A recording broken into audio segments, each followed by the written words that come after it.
Assalamualaikum warahmatullahi wabarakatuh. Halo teman-teman, welcome back to podcast Auricula.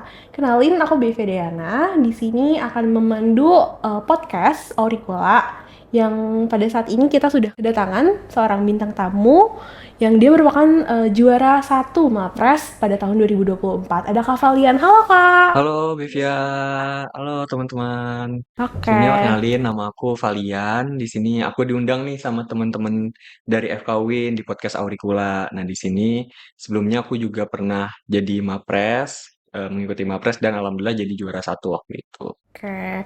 Kalian gimana hari ini keadaannya? Alhamdulillah baik Bevia. Bevia sendiri gimana? Alhamdulillah sehat Alhamdulillah juga sehat juga. Kak. Oke, jadi Kak Valian selain dia seorang Mapres, pada tahun lalu Kak Valian ini juga aktif berorganisasi. Bahkan pada tahun lalu tuh Kakak sempat di 4 organisasi sekaligus ya Kak. Betul, betul Wow, banget. keren banget ya sih itu. Nah, tahun ini Kak Valian udah eh, lebih menyibukkan dirinya ke bagian akademik ya Kak. Dan Betul. pada tahun ini Kak Valian ini diamanahkan untuk menjadi ketua SIPEN ya Yap. Kak. Oke. Oke, jadi dari ngelihat backgroundnya Kak Valian sendiri kayaknya udah sangat relate dengan topik pembahasan kita. Teman-teman sendiri pasti udah tahu kan kalau kita akan membahas terkait tips and tricks kumlot nih Kak. Wih, Oke, udah siap belum nih Kak? Aku tanya-tanya. siap dong. Siap ya. Oke, kalau gitu tadi kan Kak Valian itu seorang mapres ya. Betul. Sebenarnya mapres itu apa sih Kak? Jadi gini Bev ya, kalau Mapres itu kan emang sebenarnya suatu program ya, dan program ini memang masih program baru nih teman-teman yang Hmm. ada di FK UIN, dan memang baru diinisiasi baru tahun lalu gitu. Karena waktu itu kebetulan aku kan juga jabat jadi kepala departemen Kasprov tuh di bagian pendidikan akademik juga gitu. Nah, setelah kita cari tahu nih di luar itu ternyata kita sebenarnya masih bisa belum branding secara eksternal juga gitu.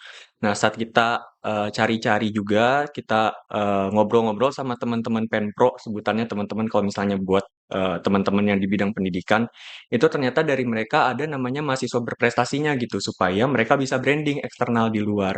Nah, itu yang jadi sebuah inspirasi juga buat teman-teman yang ada di institusi, di internal, supaya nantinya bisa ikut berprestasi gitu. Nah, waktu itu kebetulan aku coba inisiasi juga sama teman-teman Kasprov waktu itu. Kebetulan Bevia juga salah satu bagiannya, teman-teman. Jadi waktu itu coba kita audiensi ke bagian dekanat, prodi, dan sebagainya. Dan alhamdulillah dari dekanat juga ternyata satu visi nih sama kita untuk kebentuk adanya Mapres. Harapannya nantinya Mapres ini bisa menjadi suatu inspirasi juga tadi buat teman-teman yang ada di internal, serta branding buat institusi kita di internal nanti.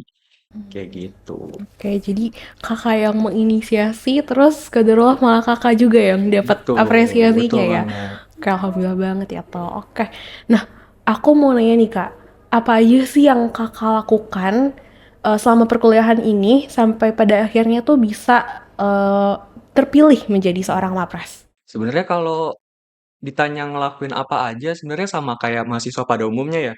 Kayak kita pasti ada juga waktunya buat keluarga, ada waktunya buat teman, juga buat misalnya hal-hal di luar FK gitu, misalnya buat hobi kita gitu, itu masih ada gitu. Jadi teman-teman jangan kebawa stigma nih misalnya, oh mahasiswa FK tuh sebenarnya sibuk gitu kan. Nah sebenarnya nggak kayak gitu gitu. Kita harus bisa juga manajemen waktunya gitu kan. Nah kalau aku sendiri sih di samping dari belajar juga pasti perlu refreshing juga gitu. Kalau ditanyanya belajarnya kayak gimana, ya pasti belajar kayak mahasiswa pada umumnya juga. Mungkin lebih rajin, lebih giat juga. Jadi kita ngaturnya di waktunya aja sih, Bev, gitu. Jadi jangan sampai kita tuh jadi mahasiswa fakultas kedokteran, tapi lupa juga di luar belajar gitu. Misalnya waktu buat teman-teman kita, waktu buat keluarga kita, waktu buat diri kita sendiri tuh lupa. Jangan sampai. Kayak gitu. Tapi kan sebagai juara satu Mapres pastinya ada pembeda nih Kak dari mungkin teman-teman yang lain. Kakak selama perkuliahan tuh punya goals nggak sih Kak? Kayak misalkan emang pengen aktif banget di organisasi, pengen aktif ikut lomba A, B, C gitu. Ada nggak Kak? Kalau misalnya dari aku sendiri sebelum jadi mahasiswa kedokteran itu aku udah emang planning. Soalnya aku orangnya planning banget ya. Hmm. Jadi aku harus sudah planning misalnya di tahun pertama aku mau capai goals apa, di tahun kedua aku mau capai goals apa, di tahun ketiga dan seterusnya itu aku udah planning gitu. Nah, kebetulan kalau dari tips and trick dari diri aku sendiri, kalau di tahun pertama karena memang di lingkungan FK di UIN ini kan emang kita eh yang tahun pertama ini emang dituntutnya lebih banyak buat dibelajar gitu kan. Baru organisasinya mungkin bisa di tahun kedua, tahun ketiga, dan sebagainya. Makanya di tahun pertama ini aku lebih fokusnya ke bagian akademik, Bev, ya gitu. Jadi Hmm, lebih istilahnya ambis-ambisannya banget di IPK lah tahun gitu. satu ya. Nomor satunya itu udah pasti di bagian akademik gitu. Nah, lalu yang di bagian tahun keduanya itu aku mulai planning lagi nih, oh kira-kira dari akademik apalagi sih yang kita bisa kembangin gitu kan. Nah, jawabannya pasti ada organisasi, lalu juga mungkin kita bisa nyari relasi. Karena kan lingkungan FK nggak cuma di sini aja kan, ada teman-teman di FK lain mungkin yang punya ilmu lebih banyak, kita bisa serap juga gitu, bisa kita ambil pelajaran-pelajaran menarik dari luar. Nah, itu aku udah planningnya di tahun kedua. Nah, lalu di tahun ketiga ini, sekarang kan aku lagi di tahun ketiga ya, aku lebih banyak fokus-fokusnya ke bagian penelitian. Jadi lebih ke research, publikasi, terus juga mulai fokus juga ke skripsi dan sebagainya gitu. Jadi dari tahun pertama, kedua, dan ketiga kita udah harus ada planningnya masing-masing gitu. Selain tahun satu kita mau dapetinnya apa, tahun dua dapetinnya apa, tahun tiga dapetin apa gitu. Oke, jadi penting banget ya Kak untuk kita punya planning di setiap jenjang kehidupan kita gitu Betul, ya. harus kayak Oke. gitu. Oke, itu guys dari mapres kita. Ternyata orangnya yang planning ya Kak. Berarti bukan yang tipe cair aja gitu ya. Betul, sebenarnya kalau dibilang planning atau enggak, kita pasti yang pertama kita juga harus punya tujuan. Kita harus punya impiannya juga kan. Kita mau capai apa sih gitu. Hmm. Nah, tapi kalau misalnya ternyata apa yang kita planning itu nggak sesuai Hmm. harapan, berarti mau nggak mau kita harus bisa fleksibel gitu. Hmm. Kita harus bisa cari tahu nih, oh kira-kira plan selanjutnya apa sih? Kita harus ngapain sih? Jangan sampai kita terfokus hanya satu plan aja gitu. Oke, jadi penting untuk punya tujuan, tapi kita juga harus bisa adaptif ya, Backup plan-nya fleksibel. juga adaptif, Harus fleksibel. ada backup plan. Oke, jadi kita balik lagi nih ke topik utama kita, membahas terkait tips and tricks kumlot. Nah, dari Kak Valian sendiri berarti untuk kumlot sendiri ini juga udah terencana ya Kak dari awal? Atau Kakak bukan tipe mahasiswa yang nargetin IPK banget? Kalau dari aku sih pas awal-awal di FK emang rasanya tuh, oh kayaknya kumlot keren deh gitu kan. Hmm. Apalagi jadi mahasiswa Fakultas Kedokteran waktu awal mahasiswa baru, pasti kita udah punya pride-nya sendiri dong daripada mahasiswa lain mungkin nih. Mohon maaf bukan menjatuhkan mahasiswa lain juga kan, mungkin ada pride-nya sendiri sebagai mahasiswa kedokteran.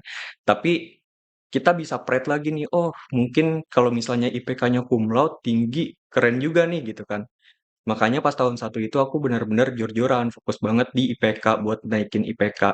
Tapi setelah tahun pertama, pas masuk tahun kedua, mulai organisasi memang IPK aku rada turun juga, jatuh juga Hmm. gitu kan.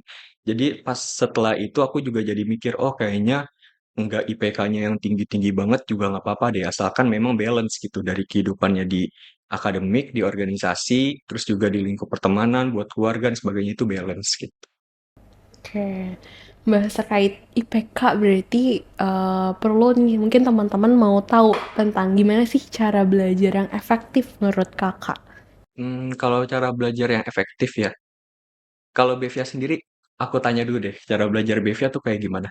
Kalau aku pribadi ya kak, cara belajarku tuh pertama harus tahu dulu tipe belajarnya yang seperti apa. Kalau aku pribadi soalnya tipenya visual, jadi aku kalau ngedengerin dosen presentasi atau ngedengerin teman mungkin tutor, itu tuh aku biasanya nyerap ilmunya nggak segitu banyak kalau misalkan dibanding mungkin aku baca. Jadi menurutku tuh penting pertama-tama kita tahu tipe belajar kita yang seperti apa. Selain itu mungkin juga dari suasana kali ya kak. Mungkin ada teman-teman yang bisa belajar di suasana ramai atau adanya yang harusnya sepi. Jadi penting juga untuk kita menyesuaikan suasana belajar itu biar makin efektif. Sama perlu ada menurutku semacam to-do list gitu sih Kak. Kayak terkadang kan materi di kedokteran itu kan banyak banget ya Kak. Nah, menurutku penting buat kita tuh untuk ngelis kayak sekarang kita mau belajar tentang penyakit A, B, C dulu aja. Terus misalkan penyakit A, B, C-nya cukup kita pelajarin misalkan 4 gennya aja atau apanya dulu.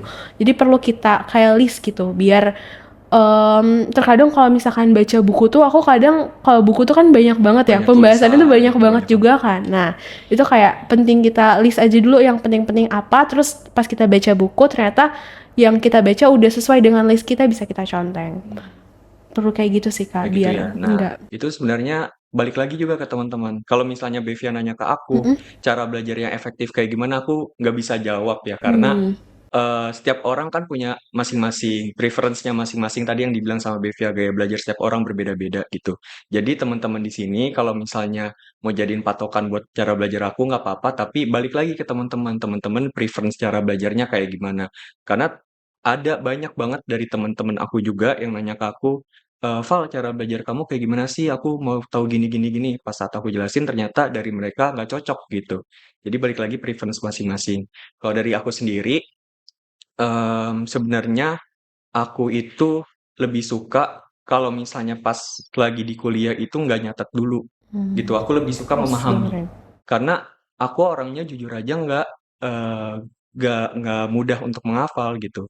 Cara menghafal aku tuh dengan cara di ngertiin, gitu. Jadi kita harus ngerti dulu pas di kuliahnya, baru setelah kuliah kita review lagi, kita catat, kita ngertiin lagi gitu. Asalkan pas kuliah itu kita dengerin dulu aja nih, oh ternyata materinya kayak gini, materinya kayak gitu, gitu. Tapi kalau misalnya teman-teman yang udah, siap duluan nih, misalnya sebelum kuliah udah dipelajarin duluan gitu juga nggak apa-apa gitu. Tapi kalau aku lebih, prefer-nya pas di kuliahnya dulu aja gitu, kita dengerin, baru setelah itu kita review lagi, kita catat dan segala macamnya, kayak gitu. Nah, terus tergantung juga tadi yang benar kata Bevia, tipe orang beda-beda, ada yang visual, ada yang auditory, ada yang kinestetik gitu. Kalau aku juga sama kayak Bevia, aku lebih sukanya visual gitu. Jadi lebih suka aja juga pas belajar sendiri tuh cari-cari gambar kira-kira yang menarik gitu kan. Biasanya kan ada patogenesis, patofisiologi gitu yang cuma tulisan aja, tapi ada juga yang disertai gambar-gambar. Nah, aku lebih suka yang ada gambar-gambarnya juga, yang ada visualnya, kayak gitu. Terus juga, sama ini sih dari lingkungan sekitar juga pasti butuh banget support juga ya. Mungkin ada orang yang suka banget untuk belajar bareng sama teman-teman, terus juga ada yang suka belajarnya sendiri juga gitu. Kalau dari aku, lebih suka aku belajar sendiri dulu, Bev, gitu. Jadi aku belajar sendiri dulu, aku mahamin sendiri dulu, baru setelah itu aku jelasin ke teman-teman. Karena aku lebih suka aku nutoring gitu. Aku tutor ke teman-teman gitu. Jadi biar ilmunya juga masuk ke aku lagi gitu. Oke, emang kalau misalkan ngajarin orang itu di hierarki, ada ya Kak, Iya, hierarki di hierarki itu itu tuh yang paling pemahamannya pemahaman paling paling tinggi tinggi ya. Oke. Jadi kalau teman-teman udah belajar banyak menguasain, coba disampaikan ke ke teman-teman teman-teman ya. juga, betul. Oke.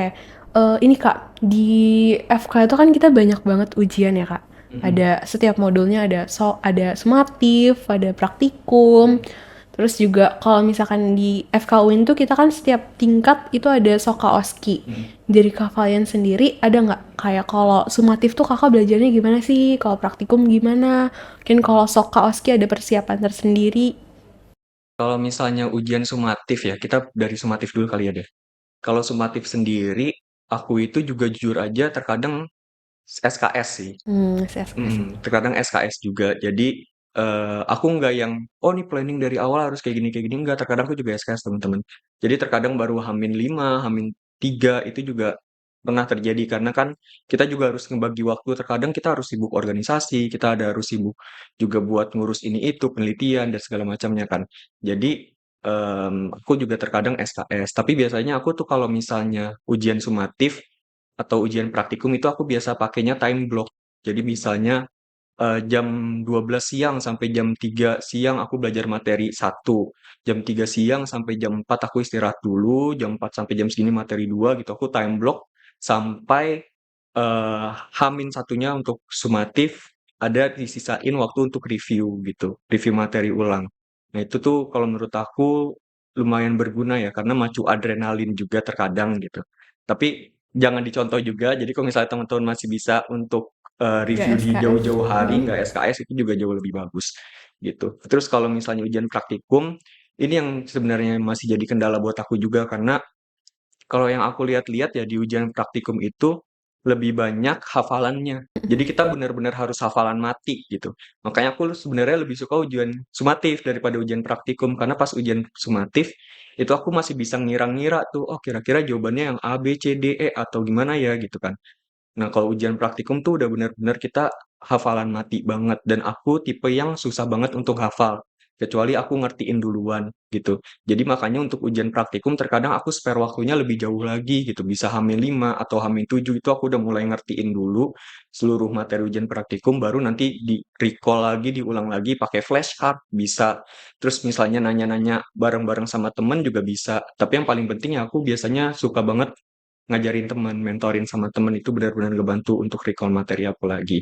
Kayak gitu untuk ujian sumatif sama ujian praktikum. Kalau misalnya ujian SOKA sama ujian OSCE, kayaknya semua mahasiswa FK sama dia, Bev.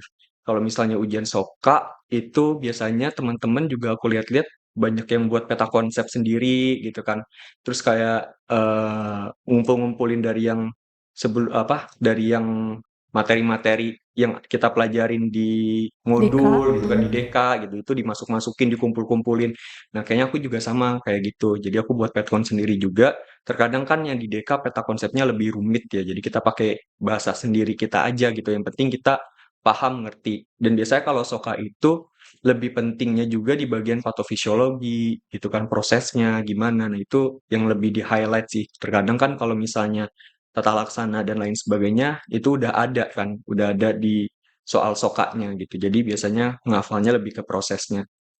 Terus sama Soka itu, kalau misalnya teman-teman masih awam, masih awal-awal banget, itu coba belajar buat public speaking. Jadi terkadang kan ada teman-teman yang ngerasa nervous, gugup gitu kan pas kita di depan Soka, dihadapkan dengan penguji, pengujinya ada dua lagi gitu kan.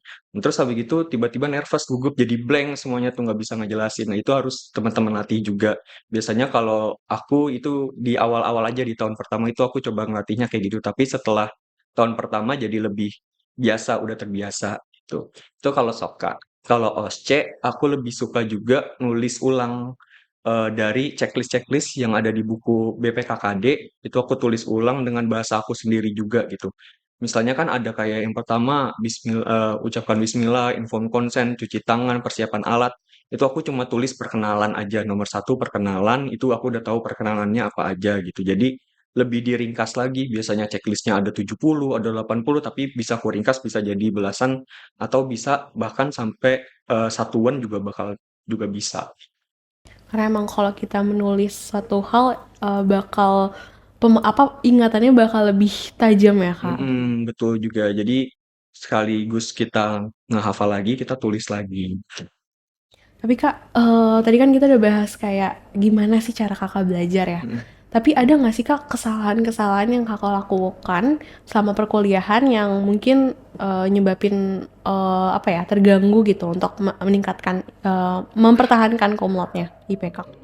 Kalau kesalahan-kesalahan, kayaknya itu mulai banyak di tahun kedua deh yang aku alamin. Karena pas di tahun kedua kan mulai Sibuk sibuk banget di organisasi. organisasi. Waktu itu aku megang 4 organisasi Hmm. juga.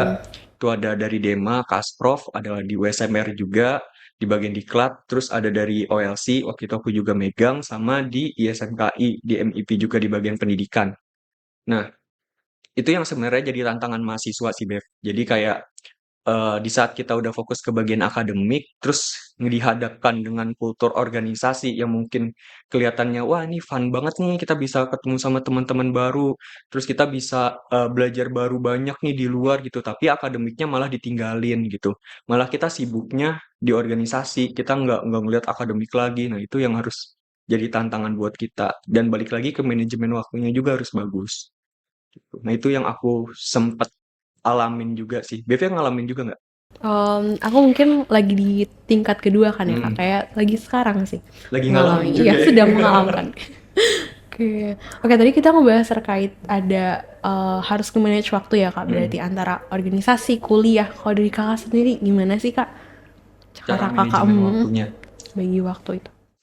Kalau cara manajemen waktu biasanya kan udah banyak banget mungkin ya teori-teori orang-orang yang dipakai kayak misalnya yang urgent dan mendesak lah, yang urgent nggak mendesak, desak urgent yang ada 4 kuadran itu kan. Itu biasanya aku terapin juga, tapi biasanya aku lebih sederhana aja nggak sampai ngebuat 4 kuadran gitu. Atau misalnya kayak yang aku juga biasa pakai time block itu juga bisa. Nah kalau misalnya aku sendiri itu biasanya aku tentuin dulu nih, kira-kira dari yang mendesak itu sama sama kayak yang tadi, ada yang mendesak, ada yang penting atau enggak dan sebagainya. Tapi biasa aku list dulu semuanya, aku list apa yang mau aku kerjain, Terus habis gitu aku ngeliat nih, oh yang ini ternyata lebih mendesak, lebih penting gitu kan. Itu biasanya aku tandain merah. Biasanya aku pakai di notes, di tab aku atau di HP aku, itu aku notin merah gitu. Terus kalau misalnya, oh ini kayaknya masih bisa dilakuin nanti deh, aku highlight hijau gitu. Tapi kalau misalnya, oh ini masih pertimbangan nih kuning gitu kan. Terus habis gitu baru setelah itu aku susun lagi. Oh ini kira-kira dimasukin kalendernya gimana gitu kan. Misalnya di bulan ini, di bulan sekarang bulan apa? Agustus gitu kan. Di tanggal segini aku mau ngelakuinnya ini. Terus di yang hari selanjutnya aku mau ngelakuin ini gitu. Nah itu aku urutin tuh. Makanya aku biasanya punya kalendernya sendiri gitu. Misalnya di hari Senin tanggal 1 aku ngelakuin ini jam segini sampai pukul segini, istirahatnya jam segini, di hari kedua sekian, hari ketiga sekian, kayak gitu. Tapi jangan sampai kita setelah planning kayak gitu ada waktu yang nggak bisa kita kerjain, jadinya kita nggak fleksibel. Nah, balik lagi kita nyediain waktu juga spare time kosong kita buat sebagai backup plan kalau misalnya hal ini nggak selesai, oh bisa kita taruh di tanggal segini gitu. Kalau BVA ada kalender-kalender gitu nggak? Aku paling ngelis aja sih Kak, Ngelis aja. ngelis aja. Nah, kalau aku biasanya buat kalender-kalender gitu, Beb. Gimana tuh Kak? Bentar, pas tunjuk ya. Kalau teman-teman biasanya pakainya Google Calendar kayak gitu juga nggak apa-apa gitu. Kalau aku biasanya lewat ini, lewat Excel aku buat sendiri. Pakai Excel ya Kak? Ini kayak ada jadwal aku sendiri. Itu dibuatnya per jam ya Kak? Ini dibuatnya per jam, per hari. Ini biasanya aku highlight juga. Oh, ini yang hijau apa, biasanya yang kuning apa, yang merah apa, yang pink apa. Terus di selanjutnya, ini udah sesuai tanggal semua juga gitu. Ini ada per jamnya buat istirahat, ini buat mandiri, terus buat penelitian, buat skripsi gitu-gitu sih. Ini aku biasanya highlight di sini. Ini yang buat Ostesoka kemarin juga kayak gitu. Jadi aku buat sendiri. Oh gitu.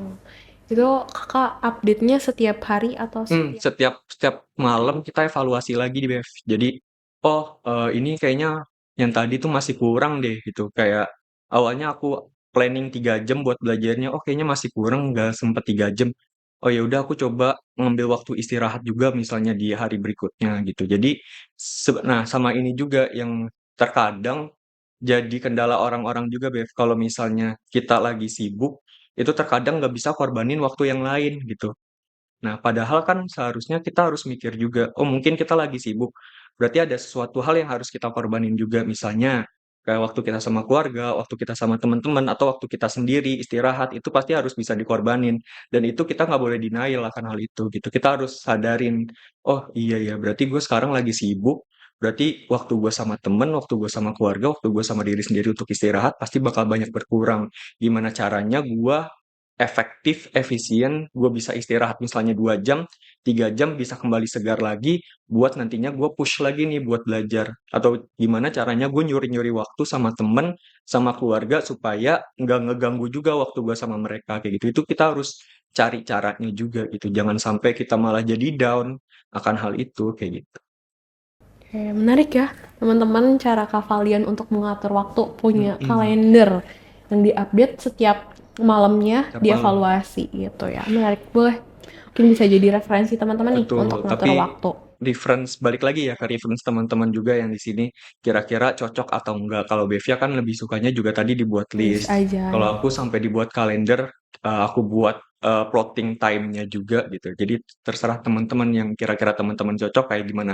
Tapi yang pasti satu, time management itu penting banget. Apalagi teman-teman jadi mahasiswa kedokteran yang mungkin nanti teman-teman mau ngambil banyak relasi, mau ngambil di organisasi ini itu gitu kan, atau mau ikut penelitian ini, mau publikasi ke ini gitu-gitu. Itu harus penting banget time management-nya. Oke. Sekarang aku mau nanya lagi Kak. Tadi kita udah bahas terkait akademik, juga terkait organisasi kakak. Sebenarnya aku mau nanya, organisasi yang kakak ikutin tadi sampai ada 4 ya kak. Itu sebenarnya berpengaruh nggak sih kak sama akademik kakak? Kalau dibilang berpengaruh atau enggak, sebenarnya tergantung orangnya masing-masing. Kalau bagi diri aku, untuk yang sekarang aku jalanin itu ada plus minusnya sih, Beb. Hmm. Jadi ada pengaruhnya positif, tapi ada pengaruhnya juga yang aku negatifnya gitu. Kalau pengaruh positifnya udah tentu aku bisa dapetin soft skill, misalnya tadi manajemen waktunya itu karena aku banyak organisasi, ngikutin organisasi, akhirnya manajemen waktu aku jadi baik kan, jadi lebih baik dan buat ngaturnya nanti di bagian akademik aku, buat manajemen waktu aku di akademik juga ikutan kebantu kayak gitu misalnya. Atau mungkin yang negatifnya malah jadi IPK aku waktu itu sempat turun juga gitu kan. Tapi buat jangka panjangnya, itu menurut aku sangat membantu banget gitu. Karena gimana pun juga nanti misalnya kamu mau nerusin akademik kamu, misalnya kamu ngambil di S2 atau misalnya mau jadi spesialis Spesialis. gitu kan. Itu kan kita nggak ngelihat aja semata-mata dari IPK, kita ngelihat juga dari pengalaman kita. Biasanya ditanya nih sama wawancara, kita lagi interview misalnya untuk beasiswa, oh pengalaman kamu apa sih gitu? Kamu bisa apa aja sih? Oh kamu pernah mimpin apa sih? Kamu pernah pengabdian masyarakat atau enggak sih gitu kan? Itu kan semuanya bakal ditanya. Dan itu sebenarnya sangat penting juga jadi proposal di CV kamu nanti untuk nerusin akademik kamu gitu. Jadi kalau menurut aku untuk yang saat-saat ini oh mungkin pengaruhnya sedikit ya gitu. Tapi kita nggak tahu nih outcome ke depannya jangka panjangnya bakalan baik atau enggak. Kalau menurut aku malah lebih banyak baiknya kayak gitu. Karena itu benar-benar dipandang banget untuk nerusin akademik aku. Kebetulan kan aku mau S2. Aku niatnya mau ambil jadi profesor gitu kan. Nah, itu kan pasti banyak banget dilihat terkait pengabdian masyarakat aku, gimana publikasi aku, bisa nggak aku mimpin orang gitu. Itu bakal banyak dilihat banget gitu. Jadi sebenarnya balik lagi juga, kamu ke depannya mau jadi apa sih? Teman-teman ke depannya mau jadi apa sih gitu kan? Dream teman-teman itu apa sih? Terus balikin lagi, oh dream aku cuma kayak gini nih. Oh mungkin aku nggak perlulah banyak-banyak organisasi. Mungkin aku lebih banyak fokusnya di akademik nih. Atau misalnya, oh aku kayaknya mau jadi ini nih gitu kan, mungkin aku harus lebih banyak ngambil relasi di organisasi. Oh IPK aku nggak terlalu tinggi-tinggi banget, nggak apa-apa kok gitu. Yang penting aku bisa dapetin di relasinya gitu. Itu juga tergantung preference teman-teman gitu.